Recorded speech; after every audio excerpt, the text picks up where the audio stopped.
afternoon, boys and girls, and welcome back to another edition here of the NE Patriots Talk channel. And today, me and my boy Thomas Noble, we will be discussing some OTAs takeaways. We're going to be discussing Mike Vrabel's comments on the Stephon Diggs viral video, whatever has been going on. But before we get into all that, we just have some breaking news that former Patriots center David Andrews has officially announced he's retiring from the NFL. So, Thomas, any memories from David Andrews that we will forever remember as Patriots fans? Yeah, the way he plays in the offensive line, that is really helpful when we won some Super Bowls with him here. That's all I'm going to say about it. Yeah, even I love David Andrews as a center, and as a young Patriots fan like myself, we at least see David Andrews after the Super Bowl 49. He was an undrafted free agent out of Georgia, similar to our new center Jared Wilson, but we're not talking about Jared Wilson. We're talking about David Andrews, and it was also announced that on the second day of June, they're going to have a press conference at 3:30 saying a huge thank you to David Andrews. And I think David Andrews, he has been a reliable center for all of us. The suckiest part, unfortunately, was he had suffered several injuries. He had suffered knee injuries. He had blood clots at one point, which prevented him from playing in the NFL, which it's unfortunate, but injuries are bound to happen to anybody, so no one is safe, so that's the unfortunate part. But hopefully he has a great career. Yeah, but once again, I want to say huge congratulations to David Andrews for an awesome career, but let's now shift gears to what we have been waiting for, and that is OTAs Day 2. And I wanted to start off, Thomas, by talking about Mike Vrabel's comments on the Stephon Diggs viral video. And before we get into his comments on the viral video, what were your thoughts on Stephon Diggs' viral video? Because everybody seems like he doesn't even want to be with the Patriots, and he's becoming a cancer to the locker room. Okay, people need to realize, if you do not pay attention to social media at this point, just you go to look at Instagram or Twitter, he practiced in Florida. He's just been busting his ass. Like, again, this video was released from Memorial Day weekend. Like, if the guy wants to enjoy his Memorial Day weekend, let him. Like he's plus like Patriots players, including a rookie receiver, Kyle Williams. He said he started the game by like Stephon Diggs, and we already know that Stephon Diggs connects his receivers easily at one of the practices. So I just don't see him as a cancer. If he does something bad to here at this point, cancer. But this video's released at Memorial Day. Honestly, like I don't know when he's gonna get back from Florida to Massachusetts. He will return to Day 3 for OTAs. Like the people should not worry about it. Yeah, even though it's voluntary workouts, it's just OTAs, for goodness sakes. If it happens during training camp and mandatory mini camp, then yes. But this, once again, like you alluded to last week, Thomas, this is OTAs, so not everybody will be participating at OTAs. And I just want to get into Mike Vrabel's comments about the Stephon Diggs viral video and what his thoughts are. And what he said was kind of intriguing. I'm going to start in 3, 2, 1. It's something that we're aware of, and obviously we want to make great decisions on and off the field. And we're hoping that with our time here on the field today, and that when we don't have a script and we're on the call-up periods, that we're making great decisions. And so the message will be the same for all our players, that we're trying to make great decisions. And any conversations that I've had with Stephon will remain between him and I and the club. Again, everything that we're going to do, Karen, is we're going to coach the guys that show up at 8. The ones that say, hey, I got a situation, we'll be here at 8:05. We'll coach those as well. This is a voluntary part of our off-season program. And every player that's not here, which there aren't many, have been in communication with me and their position coaches. Exactly. I still don't understand why people overreact to the fact that people think that just because it's OTAs, they think that it's literal. Stephon Diggs doesn't care. He has literally made contact with Mike Vrabel, regardless with what happens. Mike Vrabel said, "Have all the players make sure to be in contact between the coaches and the players." I just don't get it with the media nowadays. They just want to spread controversy anyway. And like Vrabel said, he still keeps contact with Stephon, regardless of where he is.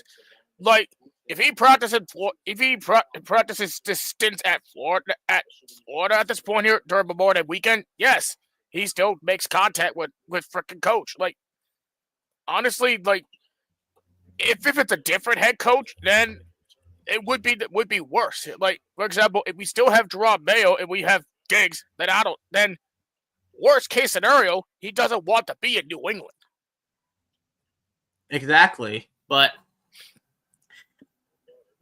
besides Stephon Diggs, it was also reported that those who were absent were Stephon Diggs, Austin Hooper, Caden Wallace, and Carlton Davis, and the only one that is not participating is Mac Hollins. So those are the 5 players that weren't available for today's OTAs, but it's bound to happen. Mac Hollins, at least he's participating. My guess for Caden Wallace and Carlton Davis is probably because of the injuries, but I don't think there was like a reason given about like why these 3 didn't show up, unless there is an undisclosed reason for why they didn't show up. But it's OTAs, it's voluntary, but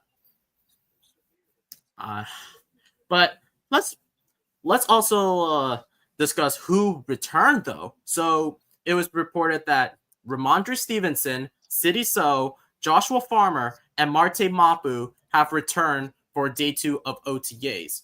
Ramondre Stevenson, as we all know, suffered some traumatic experiences with the death of his friend and his father months ago. So that's why he wasn't able to partake in any of the workouts. Now that he's back, and I can't wait to see what Stevenson can do, considering Mike Vrabel said that Ramondre Stevenson is a huge asset for what the Patriots are going to be doing.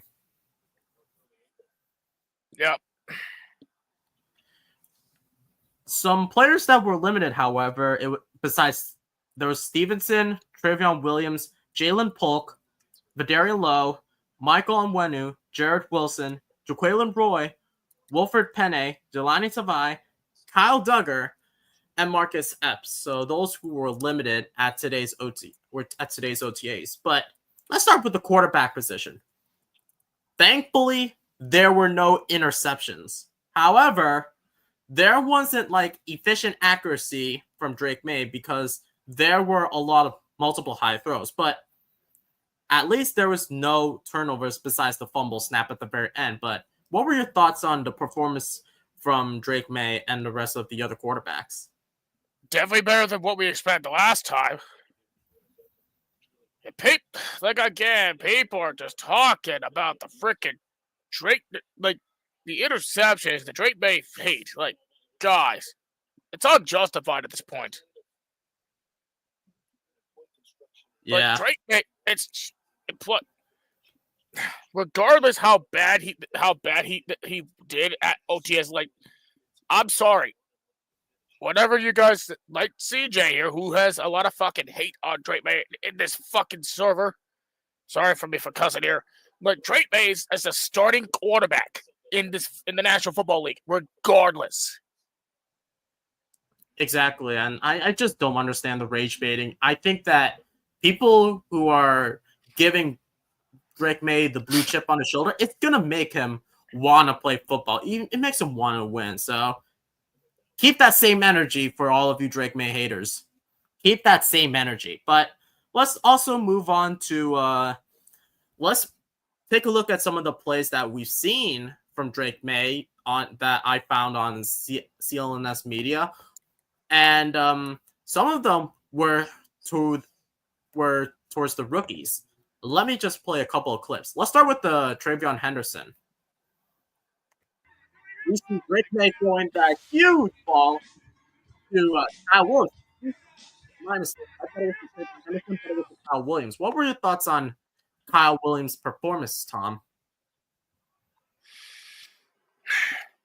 Definitely worth watching at this point.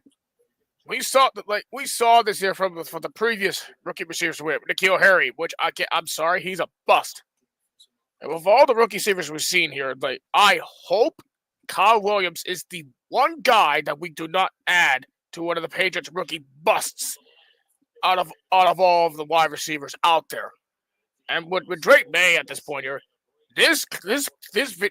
play the video again here. And I'll explain. Yeah, put it to the beginning here. Yep, and you can see he still has a deep ball accuracy that is way compared to the other Patriot quarterbacks we have. Jacoby Brissett, not good at throwing deep balls, but he's still a good quarterback. Mac Jones, he's still good at throwing deep balls, but he is not good at throwing accurate deep passes. Drake May is the only quarterback that we freaking had since after Tom Brady has good deep ball accuracy to his receivers.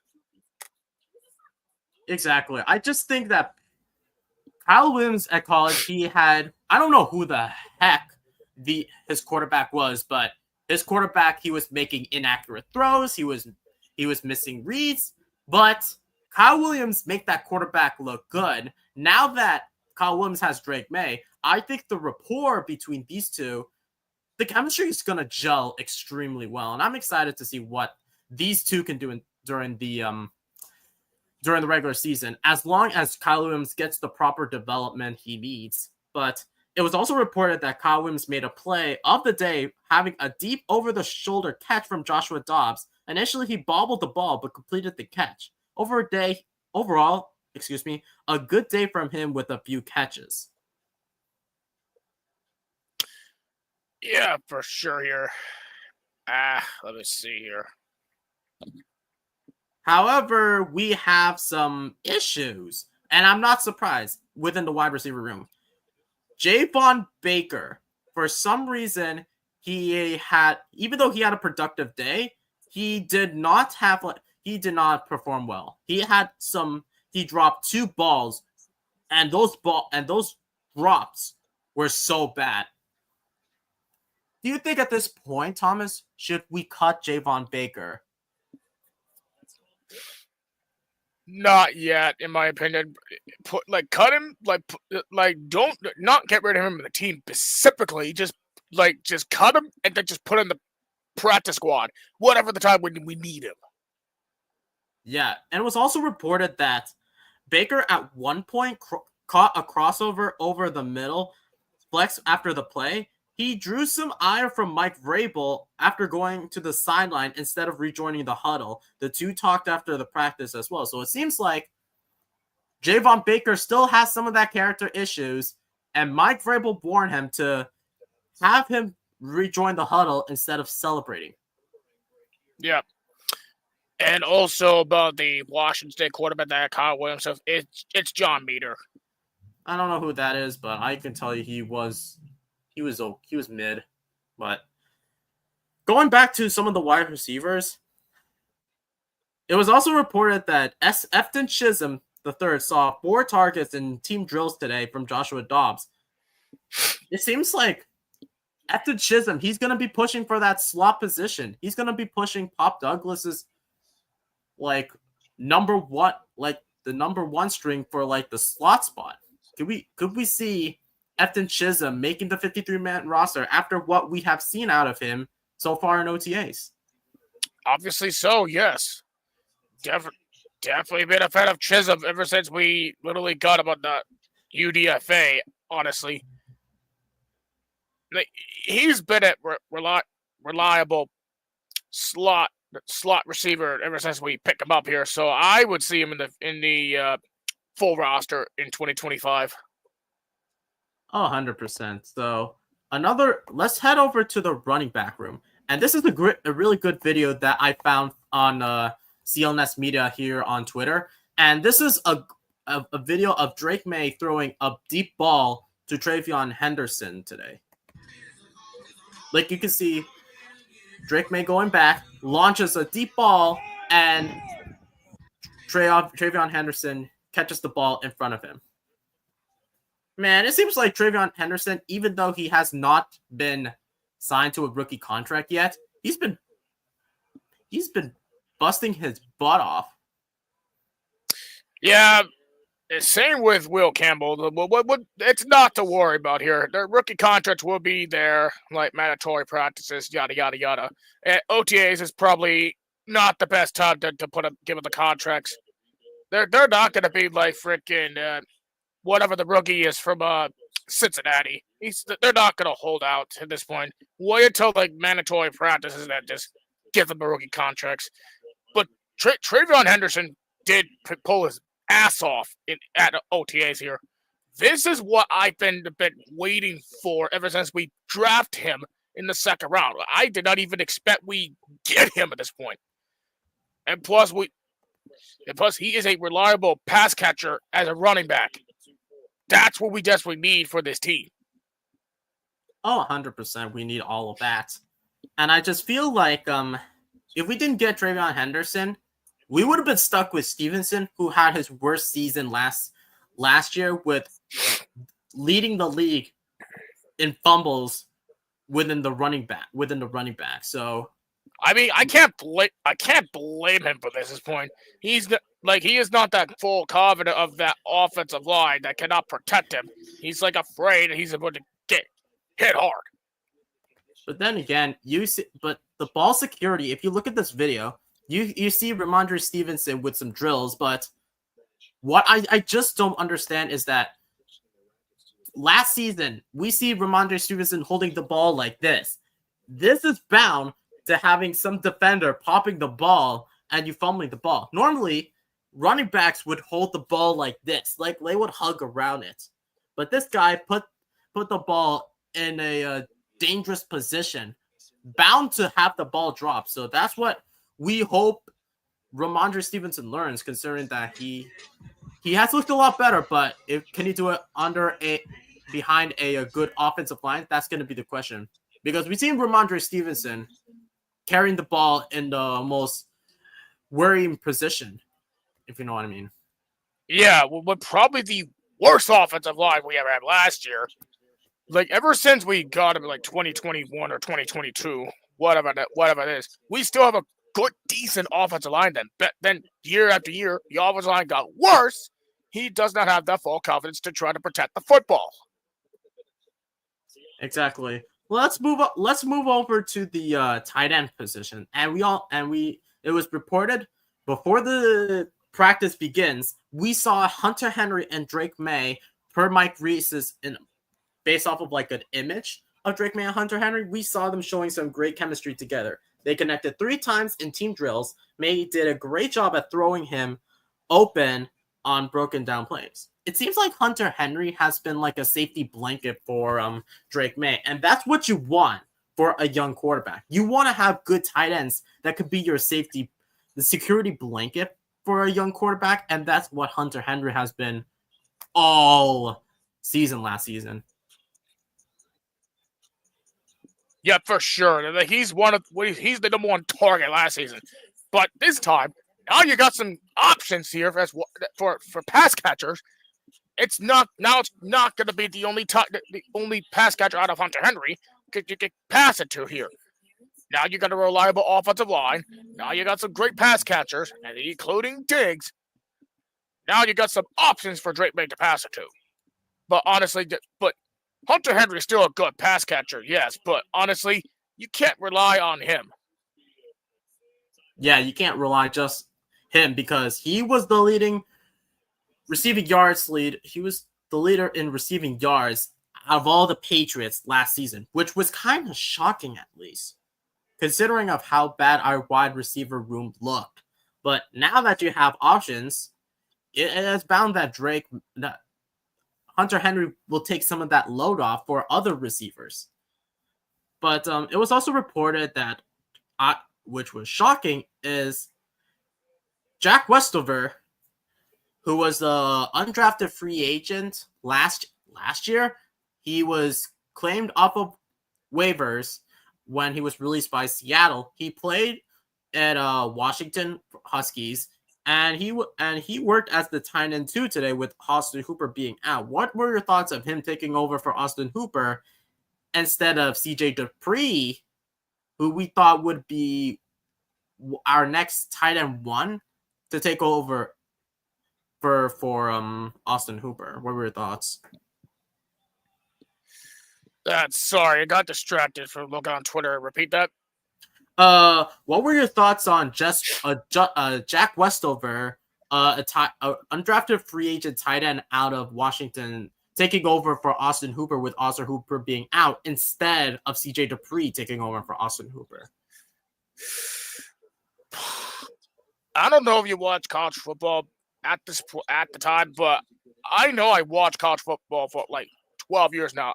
Westover is a decent tight end. Like, he was with a team that went to the national championship with Michael Penix Jr., who was one of the best quarterbacks in the Pac-12 in general. Like, it depends on what quarterback you're going to get. Westover is still a good, decent tight end.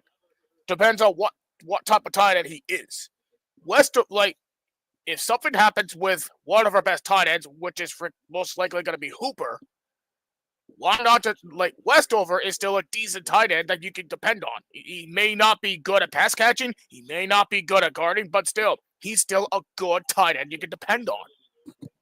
Do you think that there's a possibility that Jack Westover could push over Jaheim Bell's spot as a tight end 3? It's debatable, but it's close the experts think. I mean, if he could beat Jaheim Bell at this point at OTAs and the practices and preseason, we'll see. This is something we will be discussing in a future live stream with me and a couple buddies. So, and by the way, guys, as you're coming in, make sure to like this live stream and make sure that you're subscribed to this channel. It's completely free. It helps supports the channel. And by the way, guys, on Sunday, me, Andy, Austin, and Moonshine will be doing a live stream discussing the running backs, fullbacks, and tight ends. You do not want to miss it. Considering we're kind of talking about the tight ends during OTAs, that's kind of really important, even though we already have our tight end 1, but just in case, we need to have some tight end competition. But let's move over to the offense. Let's move over to the offensive line, and we see that Will Campbell and Keion White continue to have great one-on-one reps, both getting their share of wins. What were your thoughts on iron sharpening iron between White and Campbell? It's definitely great to see. With Campbell, Campbell is still even though people are still making fun of his T-Rex arms, he's still one of the best guards, actually best tackles in college football. With LSU of all colleges, he still can protect their quarterback. That's exactly what he did when he go one-on-one with White, who's probably one of the best defensive players that we ever had at this point, ever since we drafted him in 2023. So why not? Will Campbell is still a fighting guy. He said in the interview he would fight and die to protect Drake May, and that's what he's doing. I love to see that. I love that chemistry between Campbell and White. And if I could think of another good analogy, I saw Penei Sewell and Aiden Hutchinson before games. I see these two going up against each other in one-on-one reps, just iron sharpening iron, making them look better. And we're seeing the same thing with Keion White and Will Campbell. This is something that I really like to see moving forward, considering that I don't think we had that kind of workout between one another out during the Belichick era or during Jerron Mayo's inaugural season. Yeah, that's the reason we just got that's the reason we just got Mike Vrabel. He's really interact the players to do what is best for this team, and that's what they're doing. That's what he's doing. Exactly, but let's head over now to the defense, and I gotta say the defense still looked really good. We saw Milton Williams, Keon White, and Anthony Jennings getting a quarterback pressure, and then pass breakups. We saw Milton Williams getting one pass breakup along with Joshua Farmer. What were your thoughts on the productions from the defensive linemen? Very great production out of the defensive line, especially the guy we got who was a Super Bowl champion out of Milton Williams. He, like, in my opinion, I don't think people get this at this point. I've been a fan of Milton Williams ever since he had a breakout season with Philly. He's probably the most underrated defensive tackles in this room in general. Exactly, especially that you give him a contract that was larger than what Tom Brady had from the New England Patriots. That's insane. Can he have that same production on the field? And even though he was not like the main key contributor for the Eagles, at least he was a reliable piece for the Eagles, as he has sacked Patrick Mahomes multiple times in the Super Bowl, which we really like to see as NFL fans who dislike the Chiefs. That's what you really want to see out of a player. Can he do the same thing with Christian Barmore next to him? That is going to be an awesome chemistry we see between these two. Yeah, but before we get to that, I know people are disliking the Chiefs because, like, they're good. Like, we cannot dislike it because of Patrick Mahomes. We all know, like, Patrick Mahomes is a top 2 quarterback in the National Football League. Like, I know we have to hate them as Patriots fans. I get it. We hate the Chiefs at this point because they've been dominant. They've been a multi-time Super Bowl champ, but we can't even get it out of context. We don't, because there's no one in the National Football League or the AFC in general who can play great quarterback better, and you cannot get an elite quarterback like Patrick Mahomes. No one can. Yeah, that's the hardest thing as Patriots fans. Even though we always expect success, we always expect like championship, since Boston has been a championship season for a championship city, for so many years. But let's move on. Let's head over to the linebackers, and we know Robert Spillane has been mainly highlighted for today's practice, considering that Robert Spillane later today had a what was it? He had a press conference with the media. I don't have like the official like transcript for what he had to say during his press conference. What I do know is that he had some great production, and Robert Spillane was around the ball a ton today, and I can't wait to see his production on the field. And besides that, Christian Ellis forced a fumble on Kyle Williams. What were your thoughts on our linebackers? It's definitely getting better than when we speak. Spillane, like, he had a connection with Vrabel because he used to play with Tennessee at that time here. We know for a fact that if it's a Spillane and Vrabel connection here, the coach linebacker spot, we know that he's going to be a good, decent linebacker. And with Ellis, he needs to play like that here instead of like we saw him like no confidence on this defense, which is under what probably, in my opinion, the worst defensive coordinators in the damn league last season. Exactly that. We know Ellis has the potential. The problem is of how bad our defensive coordinator was, and we all know that Covington. I'm gonna say this again. We should have never hired him as our defensive coordinator. We should have never elevated him to be our defensive coordinator. No, absolutely not. And I don't know why people are hyping him last season. Like, he never show improvement. Exactly. But let's head over to the defensive backs. Let's start with the safeties, and then we can get to the cornerbacks. So, time and time again, Craig Woodson has been balling out for the defense as he was very close to an interception on Drake May on a high throw down the seam for Jaheim Bell. It seems like Craig Woodson, one of the most underrated picks. He could potentially be our upcoming safety for the room, considering how old our safeties are going to be coming. Plus, we need some like young blood in the defensive back room. What were your thoughts on Craig Woodson making more plays for the defense? It's really great to see here, and like most people say that they don't like the pick because it's just I don't know how's it gonna fit this team here. But when you look at OTAs, this young kid from California, Berkeley, proved day in day out he could actually be part of this safety room. Whatever, like you said, the safeties are gonna be getting older these days. Here, we're not gonna keep them at this point. Woodson is if he can play like this. He would be in the 53-man roster at this point. If not, just prove time and time again you belong in this Patriots team.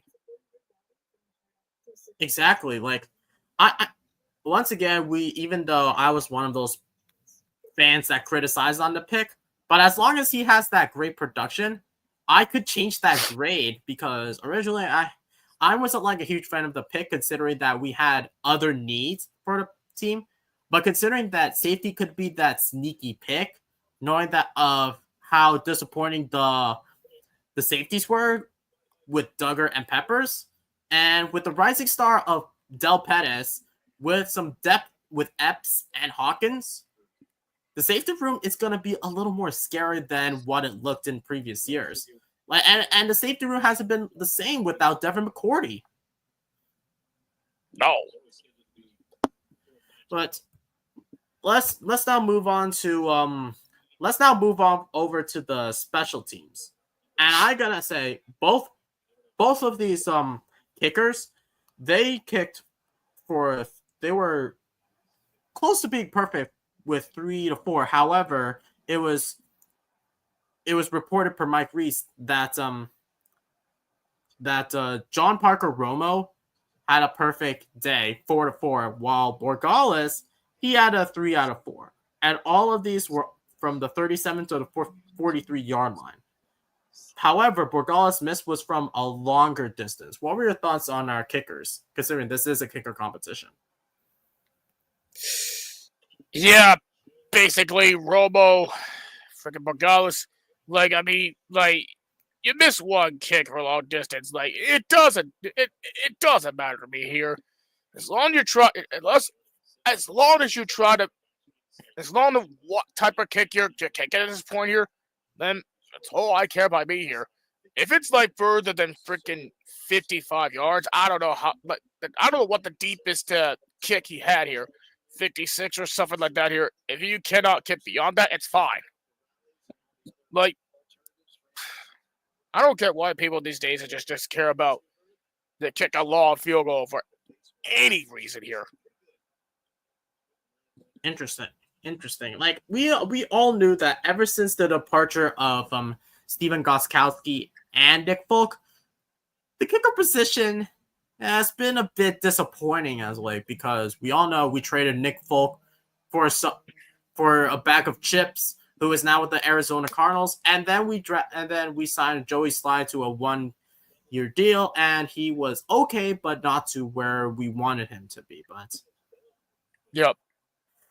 But that's going to be it for today's discussion. Let's now head over to the questions. If you have any questions, please put them in the chat below. We really want to get your thoughts and questions about how the Patriots perform, and then we can conclude this session. But overall, giving the whole entire recap of today's OTAs practice, that I've seen a lot of improvements from all players. That even though there has been some players that still need a lot of work, including Javon Baker, considering that he had dropped some crucial balls he has still has some character issues by not following the directions when Mike Vrabel ordered him to be back in the huddle.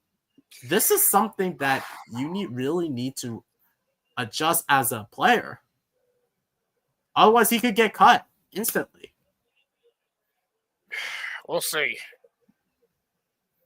Yeah, we'll see. But that's going to be it for today's live stream. I thank all you guys for joining here on this session. I want to thank you, Tom, as always, for joining me for today's session. And as always, if you want to see more content like this, I would recommend you subscribe, like this stream. It's completely free to help support the channel, and even turn on the bell for some notifications, because this upcoming Sunday, we're going to be live again discussing the running back, fullback, and tight end room, because this is like I wouldn't say the most important position that we have to worry about, but it's going to be crucial, and you really do not want to miss it. And as always, please bring in your questions, as always, to the upcoming live streams, and we'll see you next time. And as always, go Pats!